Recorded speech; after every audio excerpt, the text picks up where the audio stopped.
Welcome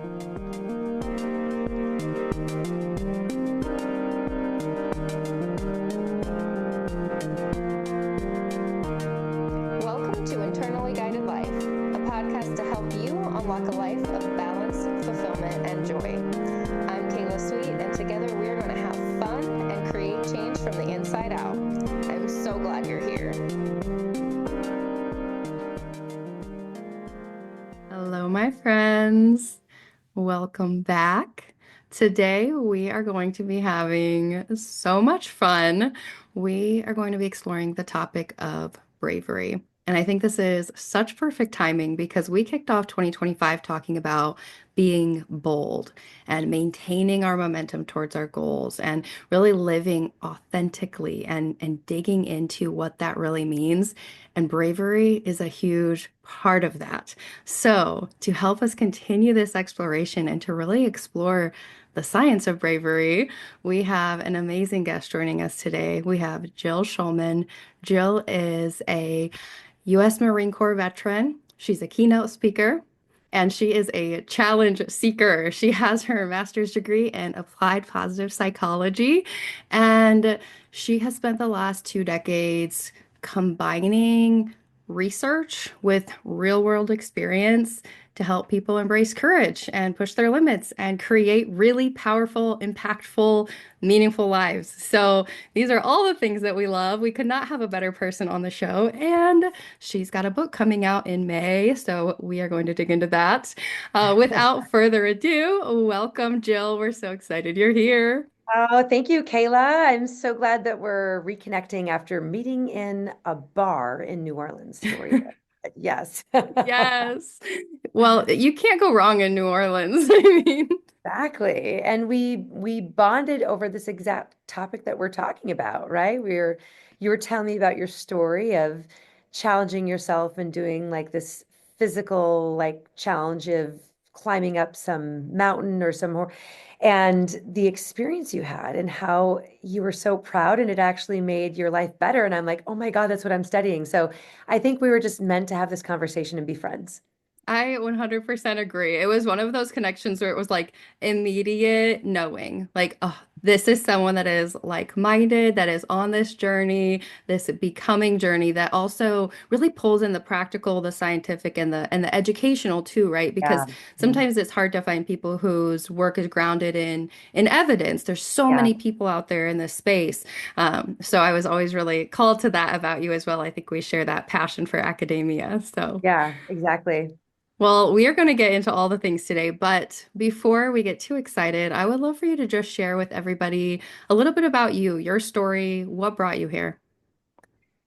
Yeah, so I started my career as a Marine. So that's usually the journey starts of, maybe seeking something that's a little bit scary.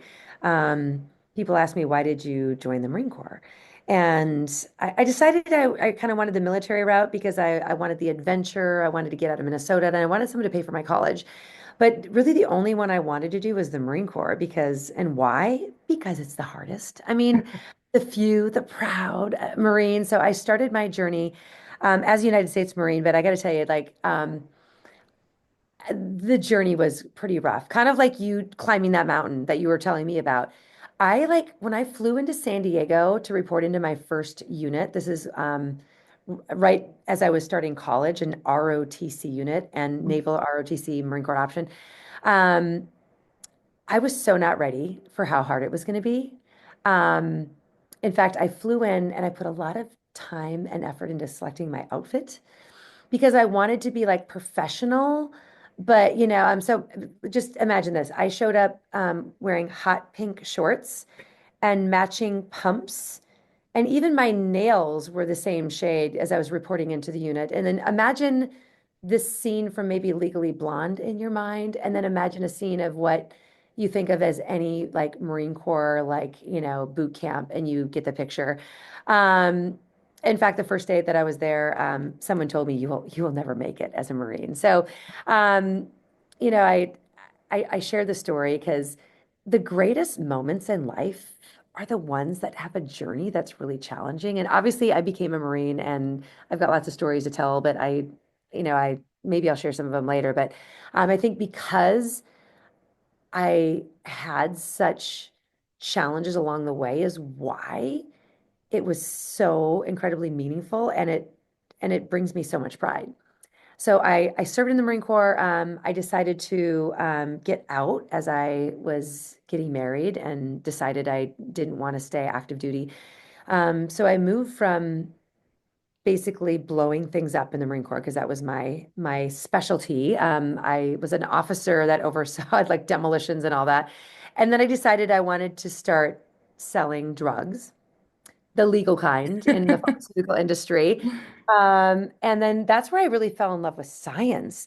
I didn't even really I didn't even seek to go into the pharmaceutical industry, but when I was getting out, I had some recruiters that were saying like, just practice your interviewing skills. Go meet with these hiring managers in the pharmaceutical industry. And when I was interviewing, one of the hiring managers was a former Marine, and it was just meant to be. And I just decided, I'll try it. But what I fell in love with was the science. And this actually leads me to where I am today. So I spent 13 years with my first pharma company. I moved up pretty quickly, had a great career there. But the last thing I did for the company is I got into the science of leadership development. Like, so love science. Like, I don't really care what people's opinions are. I want to know, like, what do we know based on like either organizational development or now like, psychology or developmental psychology, like what really works. And that's where I started my own company on, helping people achieve their potential and leadership development. And I love to keep learning, and so then I decided to go back to school, and now I'm really kind of focused on really like the science of bravery, because I feel like what I have discovered is that many people don't really do what they want because fear holds them back.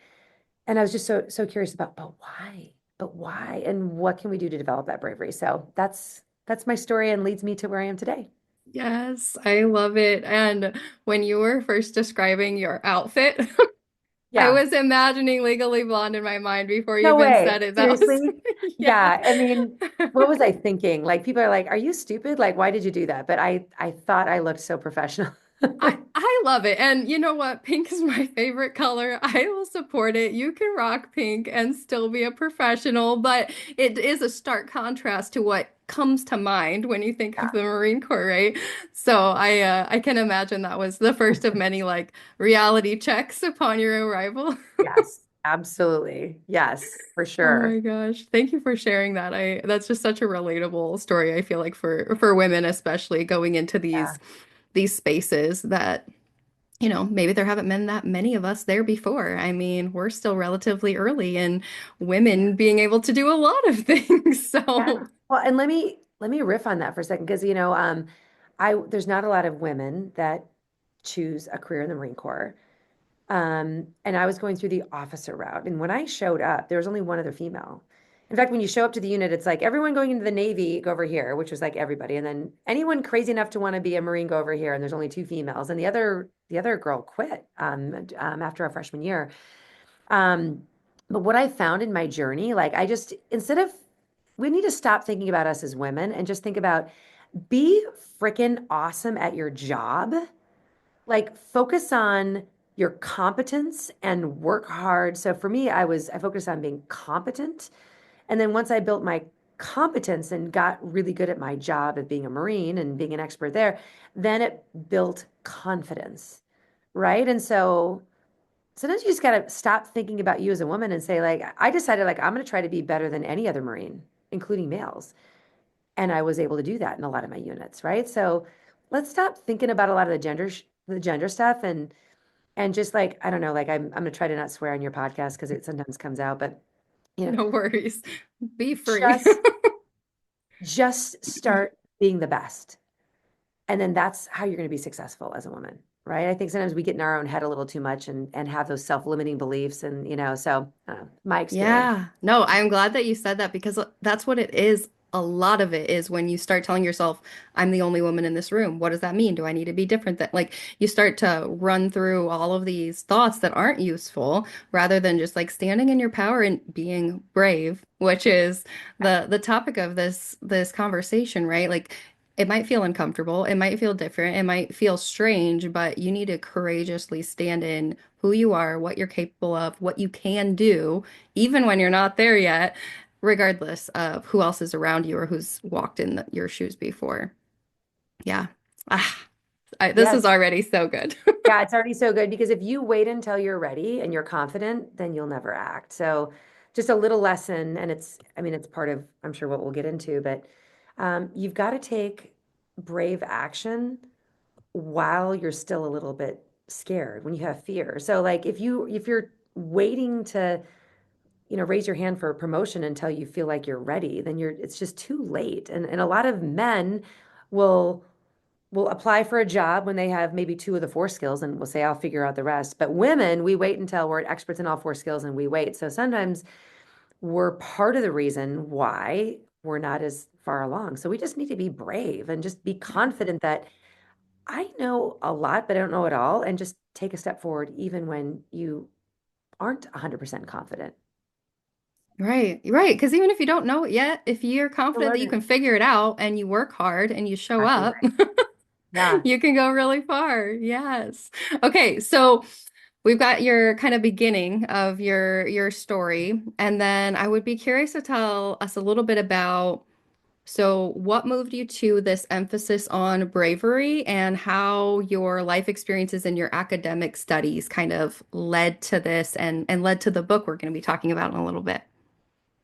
Yeah, so I think it all really started in a moment when I discovered there's this field of positive psychology. And it all started because I actually watched a TED Talk by Sean Achor.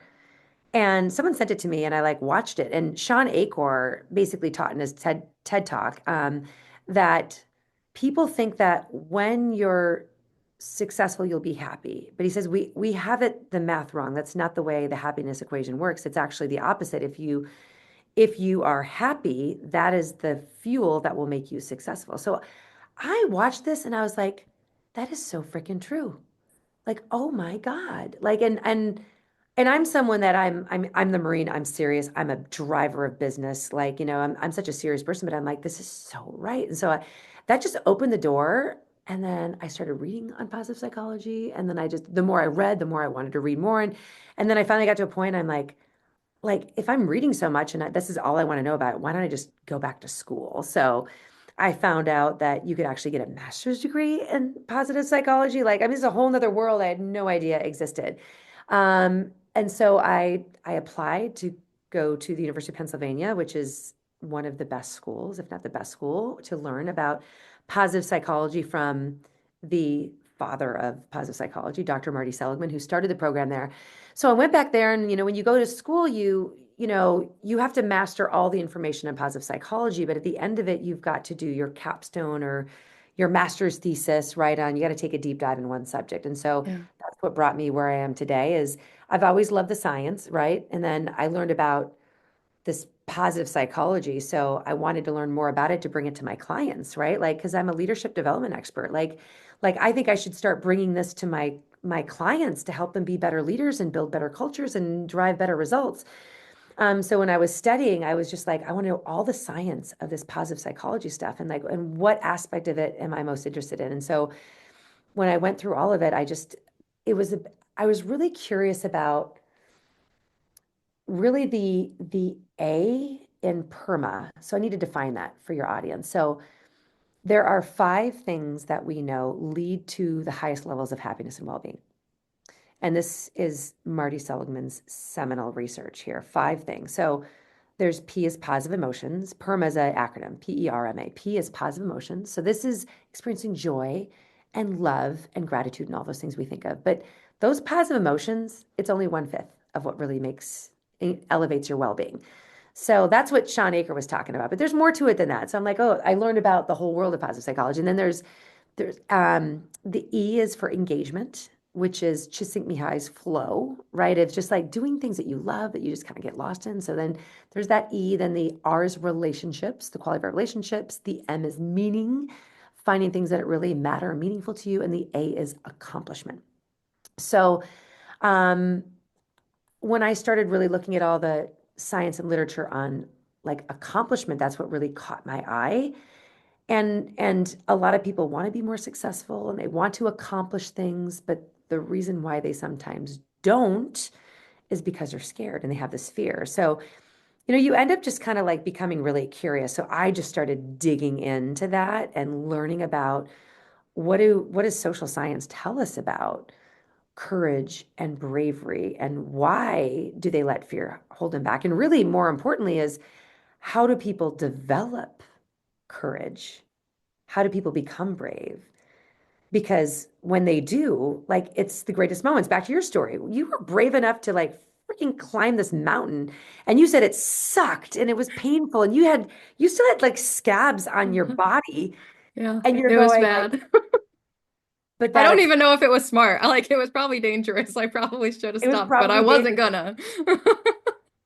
Yeah, but it's like these are the moments. It's and it's not even accomplishing the thing, it's actually who you become along the journey, right? It's Yes. so like so that's what brings me to where I am today. And I think there's so many people out there, and I'm on a mission to do this is I want to help people start overcoming their fears to go after what they want.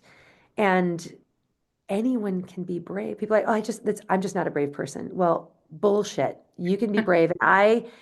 And anyone can be brave because we have science to back it up. There's things that we can do, right? It's like building a muscle. Like someone might say, I'm just not strong. Well, get into the freaking gym and start doing the work. You can become strong. Same thing about bravery. If you want it, you work at it, you can become brave. Yes. I I love your approach to this, and there's so many things that are going through my mind. I have to try to organize what do I want to talk about next, but I think it's interesting to just point out your interest in this achievement piece of the positive psychology like arena, because I feel like some of those other areas that you talked about, we hear about more often, and that was Oh, one of the things that made me so compelled by your research, because we hear a lot about the positive emotions and meaning and engagement and flow, and those are all great things, but we also there's a lot out there to help us develop those. But if you're still missing that piece yeah. of feeling that achievement and tapping into that courage, that bravery, like there's a missing link there. So it's just I think it's so needed that this is where you've dug in.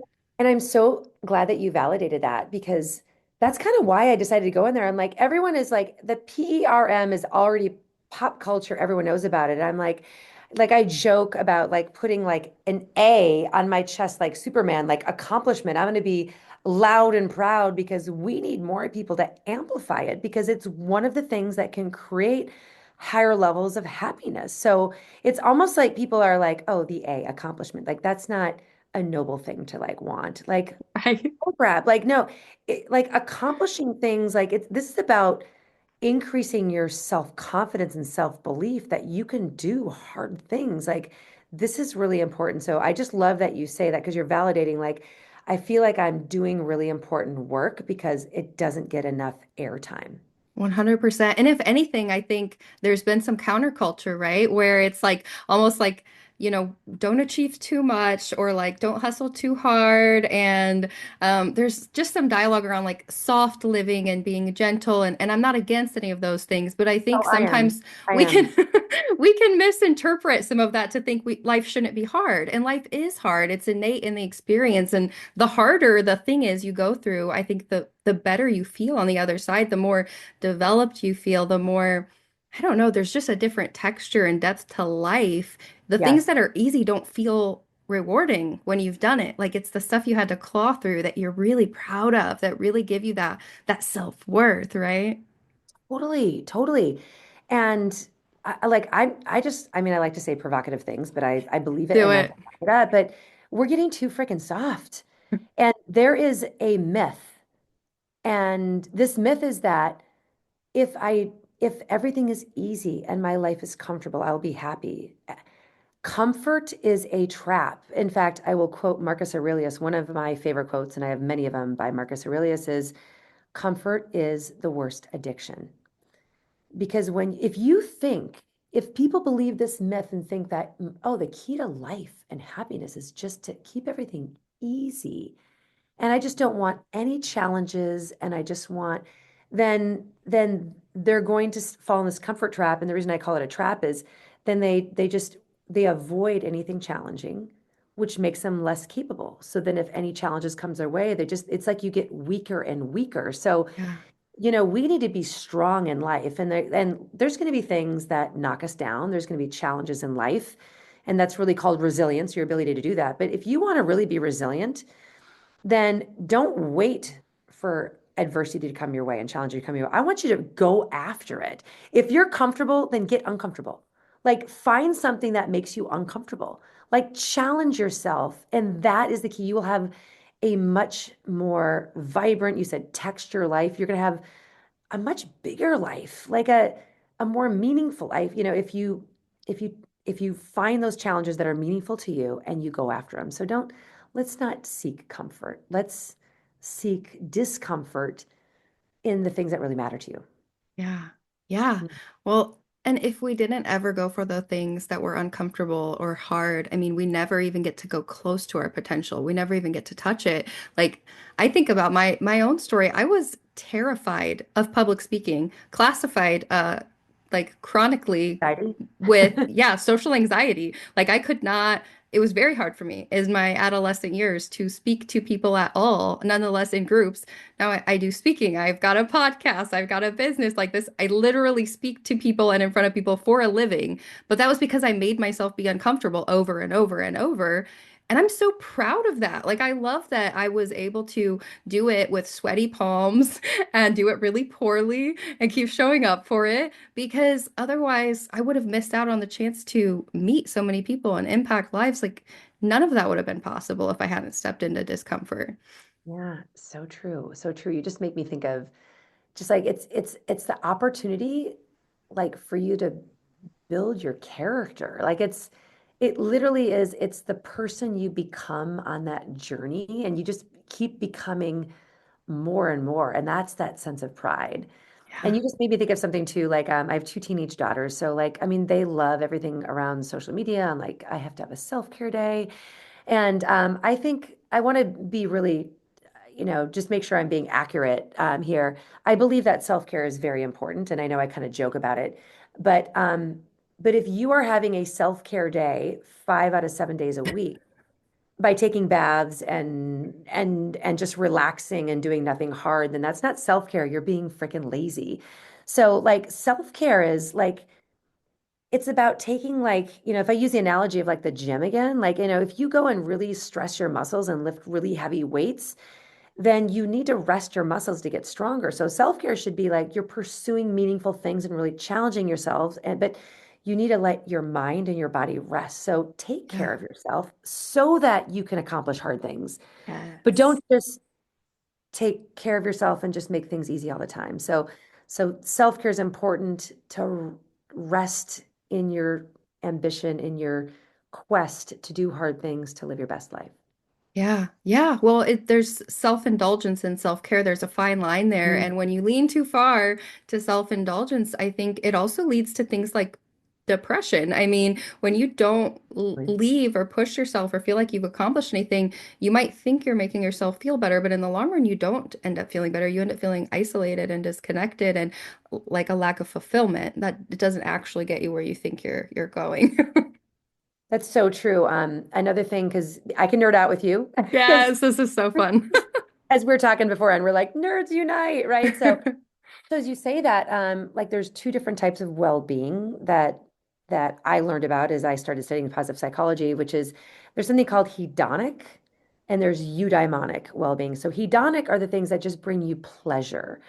Which pleasure is important. Like, so there's nothing wrong with seeking pleasure, but hedonic well-being only leads to a really empty life. And like you said, that you have no purpose. So the other type of well-being to supplement hedonic is eudaimonic well-being, which is seeking a life of virtue, which is making a difference in the world, doing the right thing. So choosing to live your life according to virtues and values, right? So, Mm. so it's always that balance, right? I mean, I don't, you don't need to like never enjoy life and only do hard things the whole time. Like, I mean, some people do that and and maybe they go a little too far. Like I'm actually meeting David Goggins, like the Navy SEAL that's super famous, Yeah. next week. And like he's probably on the right-hand side. Like he's just so like push, push, push, push, and very little Hmm. pleasure. But we just got to have the balance. Like let's make sure that we have balance in your life of both types of well-being. Yeah.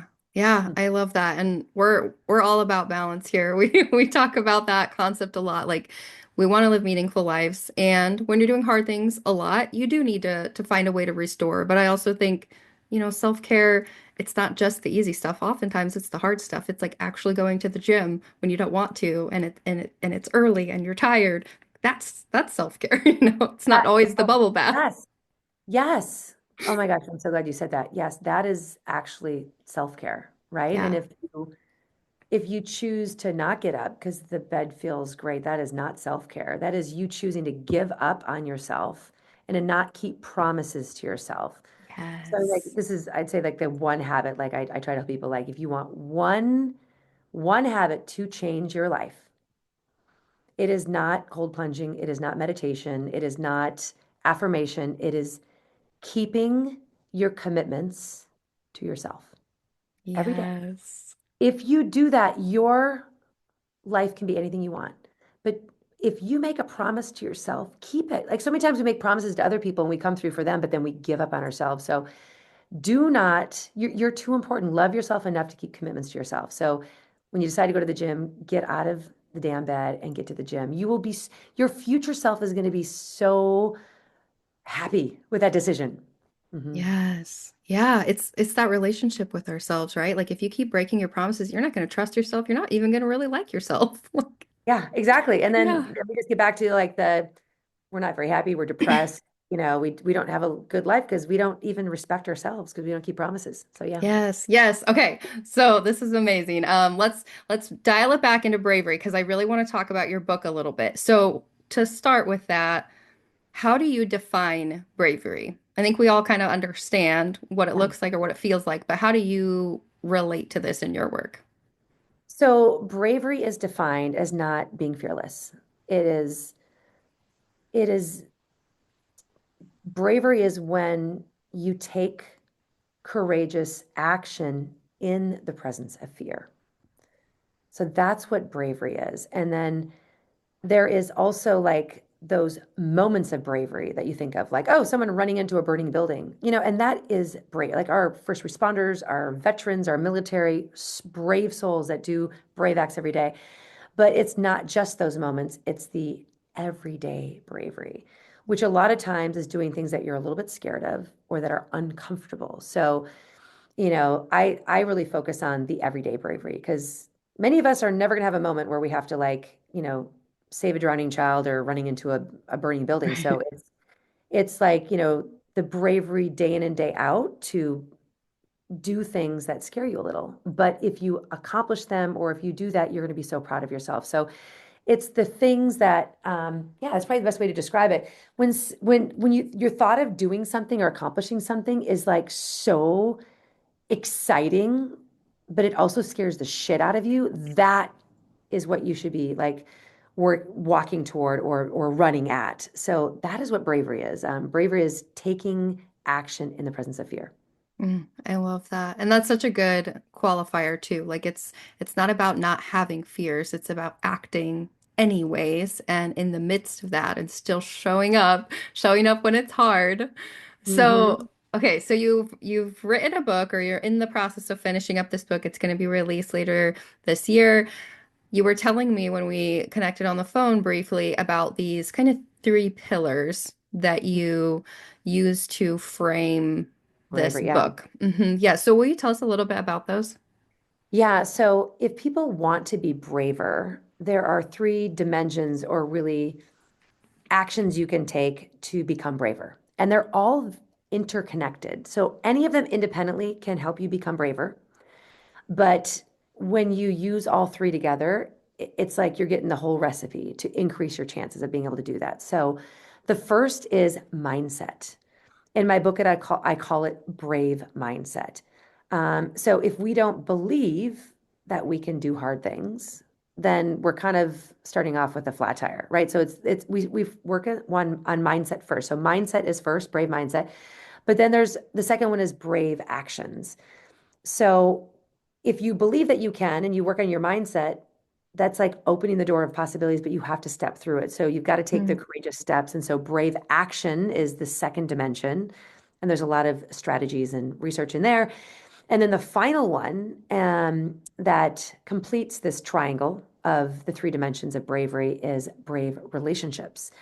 So this is making sure that when you're doing hard things, uncomfortable things or things that scare you, there are going to be times where you might have setbacks. You might be unsure. You might need some help and support. So you've got to develop relationships with people that are going to help you keep moving forward in the presence of fear. And so, brave relationships, I call them curating your brave tribe.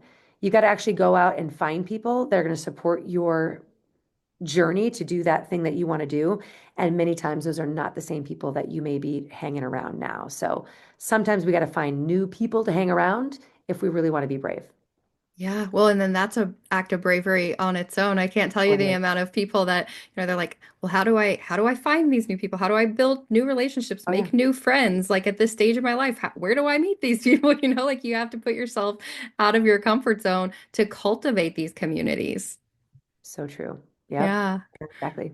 Okay, so when you first told me about this, I was just amazed by the way that you've pulled together these three concepts because again, it's something that I think we might be really focused on one aspect or another, but all Mhm. three are what make it complete. So I think about mindset, for example. That's something that, there's a good amount of work out there on. It's hugely important. I mean, I even spend time, with some of my clients on mindset for a good amount because if that's not there, it's a foundation, but you can't just stay spinning your wheels in mindset forever.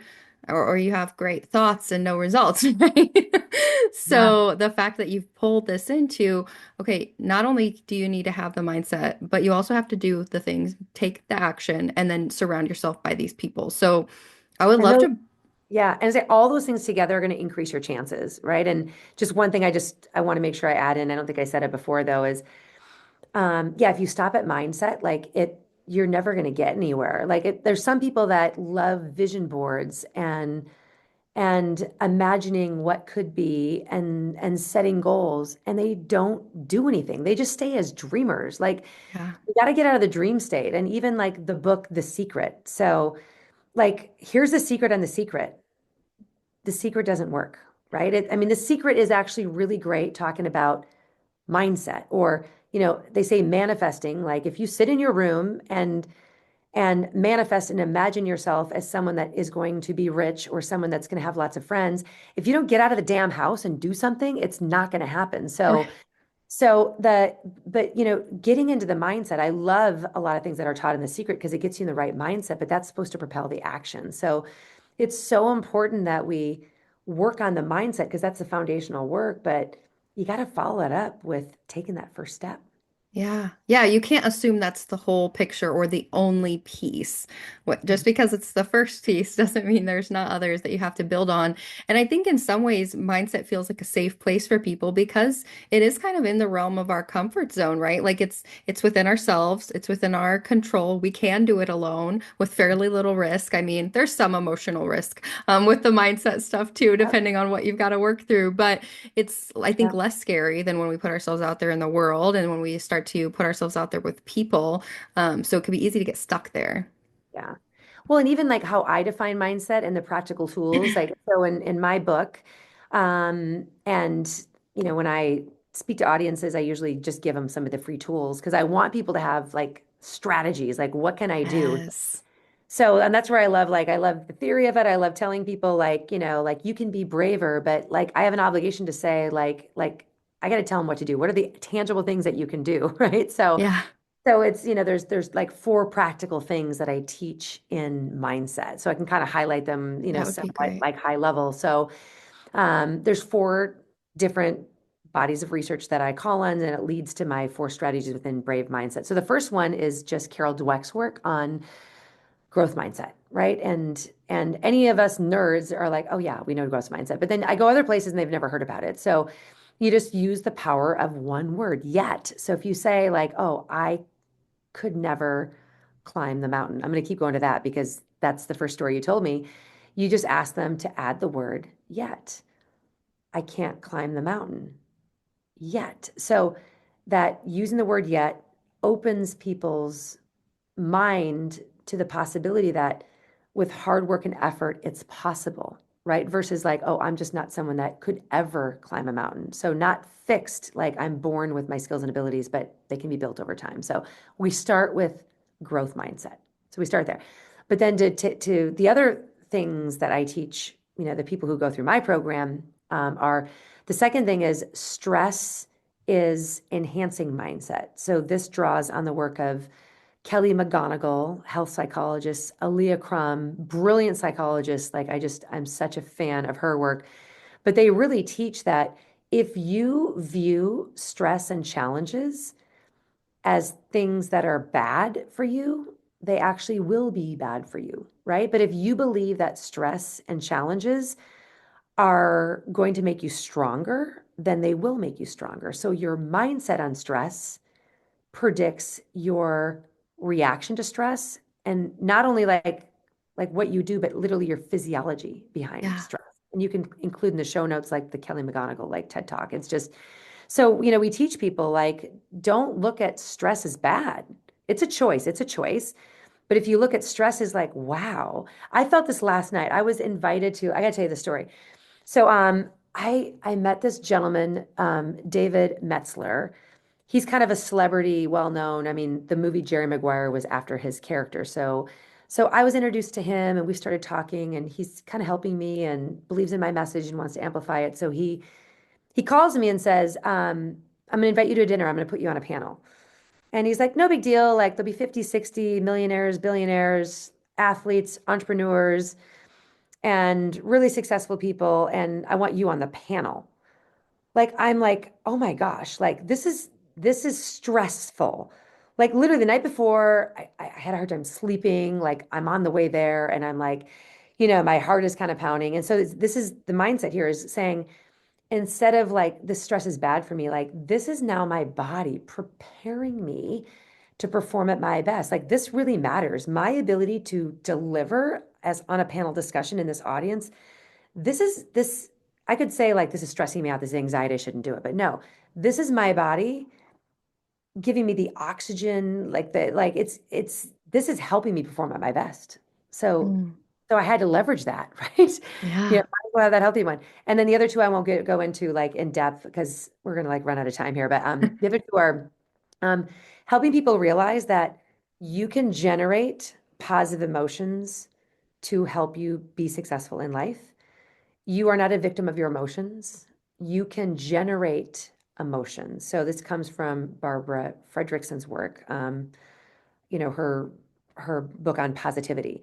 And I think a lot of people think, oh, wait, emotions happen to me and I have to deal with them. Like, yeah, recognize your emotions because they're telling you something, but then decide to create the emotional state. And that's where you hear there's a lot of popularity on gratitude.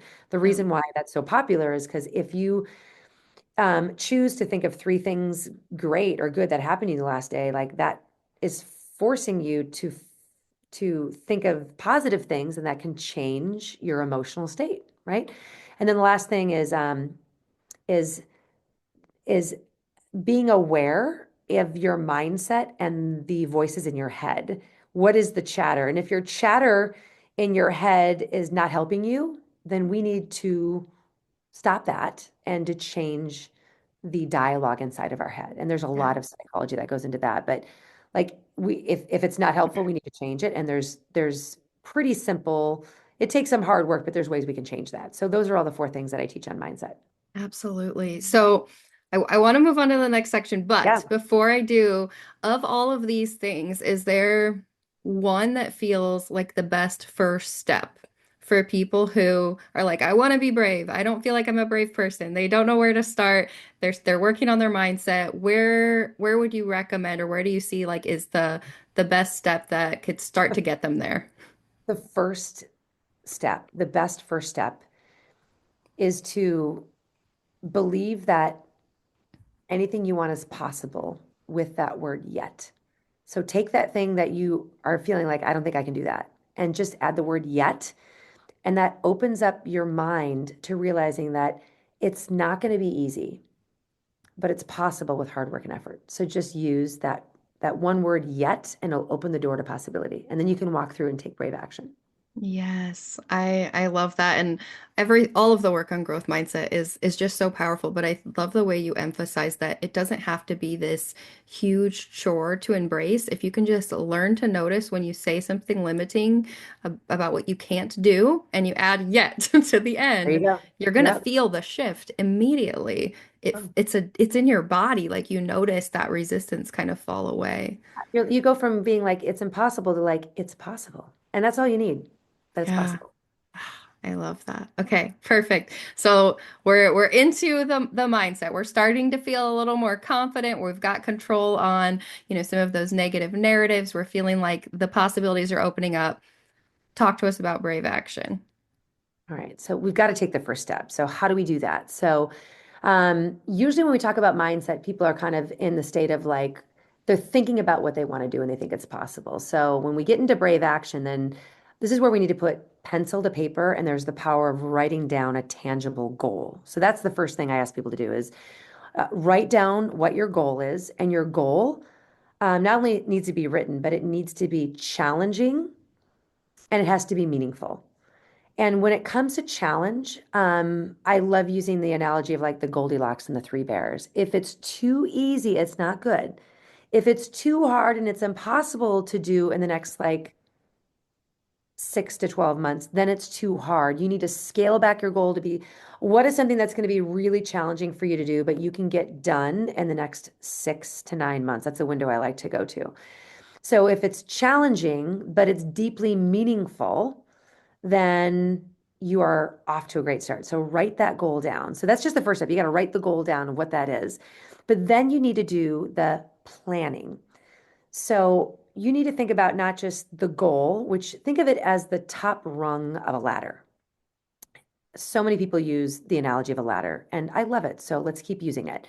So if your goal in the next 6 to 9 months that is really challenging, meaningful, but possible with hard work and effort is the top rung of a ladder, you're going to have a hard time getting to the very top of that without having all the lower rungs. So this is where you just get practical and go, what would I need to do first? And then what would I need to do second? And so you need to come up with those steps so that you see like, I can do that first step. So you come up with the rungs to your ladder to be able to get to the top goal, right? So once you've done that, you think, oh, I'm off to the races. So that's a great start, but there's more to increase your chances of accomplishing it. And this next step will surprise you and your audience because this is Miss Positive Psychology Girl. I'm going to tell you, I want you to think about what's going to go wrong. Mm. So, anticipating the obstacles and the adversity is one of the keys and the steps to actually accomplishing hard things. And from a psychological point of view, the reason why it's so important is you're instead of just being Pollyanna and like toxically positive, toxic positivity, which is like everything is just going to be perfect, right? Uh-huh. Then you're not going to be ready for the setbacks. There will be challenges along the way. And I want you to anticipate them. What things might get in my way as I'm going up these steps of the ladder or the rungs as I'm planning the rungs to the ladder? What things externally, but even more importantly, what things internally? And then decide what you will do. Develop your contingency plans when those things happen. So the reason why this is so important, and this comes from Gabriella Utenschen's work, is when you do this, when the thing happens, you're ready for it and you're ready just to do your contingency plan, but you also don't feel like the sky is falling. If you don't do this, then you think like, I tried to do this hard thing and it didn't work, so I'm going to give up. So this is going to help you have that perseverance through the hard times. Mm. Um, and the last thing that I teach here is ruthless planning, prioritization, and focus. This is where you need to decide each day or each week, like, what are the things I have to do um, each day that will help me move toward my goal. And you have to plan to do those things first thing in the day if you really want them, because we have the best, the most cognitive resources or the best brain, the highest likelihood you're going to do them first thing in the morning. And this is going to be a shift because what most people do in the morning is, you wake up in the morning, you look at your to-do list and you're like, what are the easy things I can do? We see, we do the easy things first, Uh-huh. and then we just put off that hard, like, oh, I don't want to do that hard thing. And then guess what happens at the end of the day? You don't do the hard thing. You're like, I'll do it Mm. tomorrow. And Yeah, then we you put put it it off. onto the next list. Yeah. And then you never get it done. And then you're like wondering why you're not making progress on the challenging goal. So this isn't discipline. Mm, And like, even like I gotta tell you, motivation is overrated. So like you might be motivated when you're setting the goal, but when your alarm goes off in the morning, if you use that gym example, you may not be motivated. mhm. It doesn't matter if you're motivated. Like you get up and do it anyway, because again, it's that promise to yourself. So ruthless planning, prioritization, and focus. And if you develop that discipline, like just tomorrow decide that you're going to take a step and you're going to do that one thing. You're going to do it first thing in the morning. When you do that, you actually get a dopamine hit because you're like, wow, I just did that. And then the rest of Yeah. it is so much more productive. So that's what I teach on brave action, all of those things. I love this and it feels like this is where you start to get into the hard, right? This is where you get into some of the resistance. This is where people stop, right? This is where the barriers come into play. And I love the way that you included it's not just goal setting, it's not just action planning, but you're proactively anticipating barriers and challenges and you're normalizing the fact that those are going to happen because I see that all the time when people get the first setback and it's like, well, everything's falling apart. Like, this is all for Sky is nothing. falling. Hmm. Mhm. Yeah. And it feels devastating because you weren't realistic in the beginning. So to prepare yourself with that, it's a gift. It's not being negative to know that life is going to be hard. There are going to be barriers to this thing if Yeah. it's really worthwhile and you're trying to get to this great place. Yeah, and even like that visual really helps people too. Like when you want to accomplish something that's really challenging and you're scared of it and you're setting that goal, just realize that success is not linear. Like it's not like you start on day one and it's going to be this perfect smooth road up to your goal. There's going to be butterflies and rainbows and unicorns flying around. No, the real path to success is ups and downs and arounds, and you just got to be ready for it. And you're right, is when you're expecting it, then you're like, oh, no problem. I knew this was going to happen and I can overcome it. And that's where these different dimensions to the model are actually interconnected, because when you run into that challenge and you feel like you're stuck, now you need to go back to those positive emotions, right? And where you're feeling optimistic, you can generate emotions to feel optimism. Like this, you can even be honest and say, this really sucks. This really sucks, but I know I'm optimistic that I can overcome this to get back on track. And then when I get to whatever that mountaintop is, it's going to be all that sweet, all that much more fulfilling. Yeah. So those Yeah. hard moments, they're the defining moments. Like a lot of people will quit. Who do Yes. you want to be? Right. And if you just decide to keep going, like you're going to feel so amazing about yourself. Yes. Yeah. And it is those hard moments are like they're the most beautiful. They're the defining ones. They're the ones where you look back on your life and you say, that was a pivotal point for me. Like Hmm. everything felt like it was falling apart. And then, like that's not the whole story. It's just this moment where life shows you how much you can feel. Yeah. How much you can feel. And then do you, what do you do in those moments? It's like you're at a crossroads. I love it. You're at a crossroads. Yes. What do you choose? Are you going to quit or are you going to keep going? And that's why I sometimes say like it's really not about accomplishing goals. It's about who you become on the journey. That is the magic in this. Your self confidence, your self efficacy, your self love increases so much when you do this Yeah. Yeah. It is the journey, right? Like, journey. It's a yeah. hero's journey. Jump in, Yes. be the Yes. hero. Okay. Yeah. All right. So I could continue talking about brave action, but I see where we're at on time and I want to keep it concise and it'll give people more reasons to pick up the book. So let's talk about brave relationships for a little bit. I think this is so key. It's so important that you included this component. Again, I was just so ecstatic when we talked because I was like, yes, the world needs this. I couldn't wait to have you on. So tell us a little bit about how you frame this up and what kinds of Mm. tips you give people to support with this.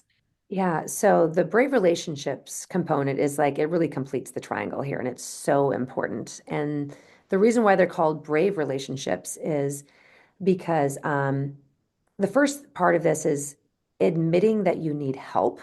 So sometimes it takes bravery to go, like, if you're on this journey to get to this challenging thing and you're going through your ups and downs, there's going to be times where you may need help. So part of the brave relationships is you being brave and asking for help, asking for support. Like, so it's so asking for help is the vulnerable piece. Like there's a lot of Yeah. people, macho men out there that are like so brave. And then like, are you brave enough to admit that you need help? And then they will go scurrying into the corner. So it's the bravery, like about being vulnerable. But then also to take it a step further, it's about what I call curating that brave tribe. So who are the people that have climbed the mountain that you want to climb that are going to have the wisdom to share to help you through those moments? And this takes bravery because instead of just going to the people that you've always known, it's really getting out of your comfort zone, putting yourself out there and going, how do you find a community of people or at least a couple of mentors who are going to support your brave journey? And this is so important because a lot of times the people that you surround yourself with now, they may not be as brave or they really care about you and their very well-intentioned advice is like, well, why would you want to get a different job? Yeah. Like, oh, that's risky. No, just you've got a good job. Just suck it up and just stay in doing what you're doing. Or like, oh, why would you want to run a marathon? Like just hang out on the couch with me. Like, why would you want to put your body through that, right? So, and I'm using, these examples, but I mean, like quite honestly, I decided to leave a job that I was making more money than I ever dreamed possible. I was working in a device company and I was selling capital equipment. I decided to leave that for a couple of reasons. Number one is I needed more time with my family. But secondly, is I wanted to start my own business. Do you know how many people told me, like, you are crazy to be leaving this job? Do not do it. You could lose everything. So a lot of well-intentioned people that care about us will not tell us to keep going or tell us to take that brave action. So I'm saying you've Right. got to, what is your goal that's meaningful to you? And then find other people who have gone down the same path or done something similar and be brave enough to call them up. And sometimes it's intimidating, like who's someone you look up to and go, wow, they've done that. Like reach out to them and say, hey, I admire what you've done. I actually want to do something similar. Can I ask you for some advice? So you got to go out and curate. So develop a group of people that will support you on the brave journey, especially when you're going through the ups and downs. You're going to need to ask for help, support, advice. And that just completes the triangle because you're just like, you got to believe you can do hard things that are really scare you. And then you got to take the brave action. And then you're going to need the people to support you along the way. And if you Yeah. have all three, you can be unstoppable. Yes.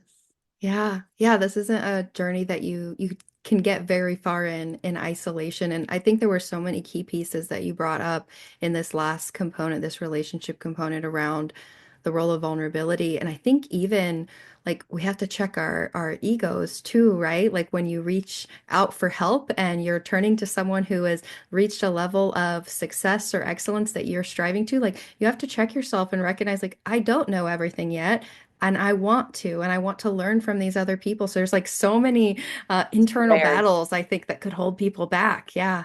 Yeah. Even then when you use the word yet, see how things all tie together? Like, I don't know how to do this yet, or I don't know everything yet, right? They all Yes. kind of dovetail together. Yeah. Yeah. You got to check your ego. And yeah, bravery is not bravado. It is not pretending like you know everything, right? And don't fake it until you make it. It's like, here's what I know and here's what I don't know. Will you teach me? You're Yeah. going to get up that mountain so much faster if you do that. Some people can get it on their own without asking for help, but it's developing the relationships along the way. And then I want to make sure I end on this because we started with going through PERMA, like the 5 things that end up what we know based on the science, like elevate your well-being so that you live your best life. So in my model on bravery, like even though it's to accomplish something, I'm actually sneaking in all elements of it. So Yeah. talked about relationships. You're going to develop really meaningful relationships with these people. And that drives your well-being. You're going to be doing something that's meaningful to you. This is a goal that's meaningful. So there's the meaning part, right? And then hopefully you get in flow, which is engagement, and you're generating positive emotions along the journey. So I kind of get in all the perma on the way to accomplishing that Yes. goal. Mhm. Yeah. And then you come out on the other side, not just having accomplished this goal, but creating this life that can Yeah. really hold you and that is so much bigger than what you might have dreamed of when you got started. Yeah. Yeah. So just like stop waiting. Like, if not you, who? If not now, when? Like, if there's something you want, stop waiting. Stop and start taking the steps now, and just taking that first step and doing that sometimes is all that you need. Yeah. Yeah. The time is now.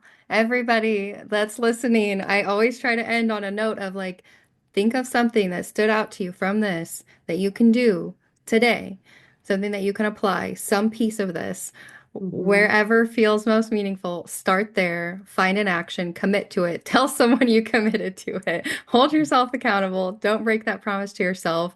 And before we wrap up, Jill, I would love for you to just take a minute and share a little bit about where people can find the book when it comes out and where people can find and connect with you. Yeah, best way to find me is just go to my website. It's my first name, last name.com. So Jill Schulman, JILLSCHULMAN.com. If you go to my website, there is a free bravery assessment. It's going to give you actually a score so you know how well are you scoring in these different domains. And so you know where you can work to build your muscle of bravery. And then we'll also give you some of the same things we've learned today, but some tips, some actions, some worksheets to do. Book is coming out later this year. I have a meeting next week with the publisher to define the actual date of that. And the Science of Bravery will be in the title somewhere. But if people go to my website, sign up for my newsletter, take the assessment, they'll be in the loop. And then I'm on every social media platform. So if you just look at Jill Schulman Bravery, you're going to find me. So please follow me on all those platforms. I really try to be disciplined about giving 2 to 3 little tiny tidbits of information. And if you are always tuning in to things on social media that help you achieve your goals, that helps. So please follow me on Instagram, Facebook, wherever, LinkedIn, whatever, because I will keep giving you those little pep talks and encouraging you to be brave. Yes, yes, I highly recommend following. I follow Jill on all the places. It was actually one of the reasons I reignited my interest in not just talking to her, but bringing her on to share with all of you. So definitely follow her, subscribe. You won't want to miss this book when it comes out. I know I'm excited to have a copy myself. So thank you so much. Is there any final thoughts you want to share before we say goodbye?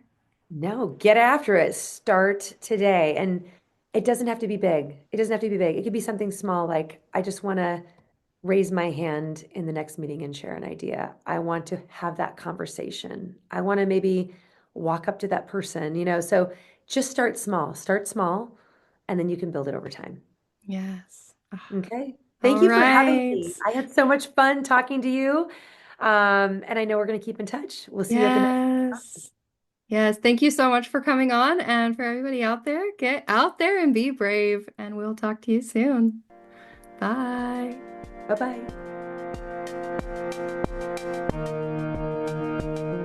Thank you for listening. If you want more resources on thriving in your life or want details on working with me, check out my website at internallyguidedleadership.com or follow me on Instagram, Facebook, or TikTok at Internally Guided Coach. Be gentle with yourselves out there, and I'll talk to you next time.